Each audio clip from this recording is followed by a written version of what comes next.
Sugar mills مالکان کو برآمد کے لیے سبسڈی کیوں دی گئی؟ کیا وجہ تھی کہ راتوں رات SRO جاری کر کے ٹیکسز میں ریلیف دیا گیا؟ چیئرمین پبلک اکاؤنٹس کمیٹی کا اظہار برہمی۔ معین پیرزادہ نے کہا کہ فساد کی جڑ شوگر ایڈوائزری بورڈ ہے، شوگر مافیا حکومتوں کا حصہ ہے۔ چیئرمین PAC نے کہا کہ آپ سے شوگر ملز مالکان کی تفصیلات طلب کی تھیں، کہاں ہیں؟ وزارت صنعت و پیداوار نے شوگر ملز مالکان کے ڈائریکٹرز، چینی برآمد اور درآمد کرنے والی شوگر ملز کی فہرست پیش کر دی۔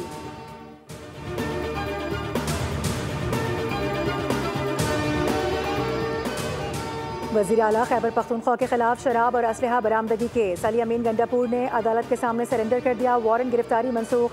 سماعت کے بعد میڈیا سے گفتگو میں کہا کہ اس ملک میں قانون حرکت میں نہیں ہے، یہ جھوٹے اور من گھڑت کیسز بہت پہلے سے چلتے آ رہے ہیں۔ ہم ہمیشہ سے اپنے آپ کو قانون کے سامنے پیش کرتے آئے ہیں، اس طرح کی پیشیوں سے ہم گھبرانے والے نہیں۔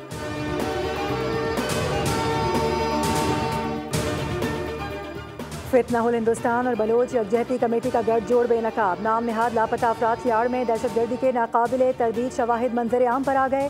سیکیورٹی ذرائع کے مطابق قلات آپریشن کے دوران ہلاک دہشت گرد سہیب لانگو بلوچ یکجہتی کمیٹی کی نام نہاد لاپتہ افراد کی لسٹ میں شامل ہے۔ بلوچ یکجہتی کمیٹی کے مظاہروں میں منہ چھپائے لوگ اصل میں دہشت گردوں کے اعلی کار اور سہولت کار ہیں۔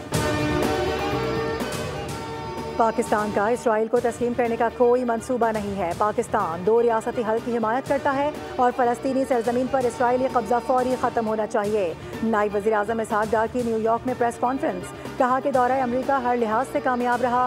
امریکی وزیر خارجہ مارکو روبیو سے ملاقات بہت مفید رہی۔ ہم نے باور کرایا کہ مذاکرات کے بغیر خطے میں امن ممکن نہیں ہو سکتا۔ ساتھ ہی تجارت اور ٹیرف سے متعلق بھی بات چیت ہوئی ہے۔ اگلے 2 سے 3 دنوں میں ٹیرف معاہدہ طے پائے گا۔ اسحاق ڈار نے کہا کہ بھارت کے ساتھ ڈائیلاگ ہوگا تو جامع ڈائیلاگ ہوگا۔ بھارت جب بھی کمپوزٹ ڈائیلاگ کرنا چاہے پاکستان تیار ہے، لیکن بھارت سنتاس معاہدے کو یک طرفہ طور پر ختم نہیں کر سکتا۔ 3 دریاؤں پر ہمارا حق ہے، پانی کا رخ موڑ دیا گیا تو ہمیں قبول نہیں ہوگا۔ ہم پانی کی ایک بوند بھی چھوڑنے کے لیے تیار نہیں ہیں۔ پانی کے معاملے پر ثالثی عدالت میں پاکستان کی پوزیشن بہتر ہے۔ وزیر اعظم شہباز شریف سے کرغزستان کے اعلیٰ سطح وفد کی ملاقات، دونوں ممالک کے درمیان تعاون میں پیش رفت پر اطمینان کا اظہار کیا گیا۔ وزیر اعظم نے پاکستان اور کرغزستان کے درمیان پروٹوکول اور مفاہمت کی متعدد یادداشتوں پر دستخط کو سراہا اور انہیں تجارت، توانائی تعاون، روابط اور عوامی تبادلوں کے فروغ کی جانب اہم قدم قرار دیا۔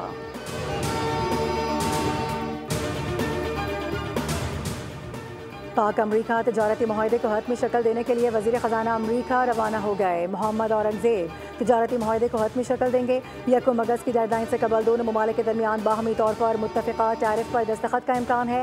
دورے کے دوران پاک امریکہ ٹریڈ ڈائیلاگ پر حتمی بات چیت بھی ہوگی۔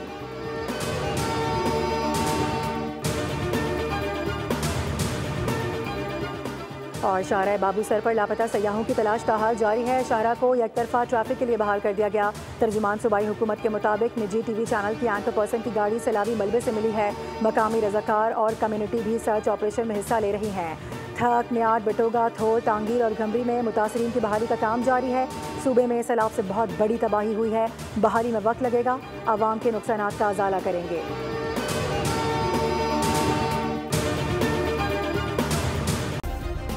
سبسکرائب کریں اور بیل دبائیں تاکہ کوئی خبر رہ نہ جائے۔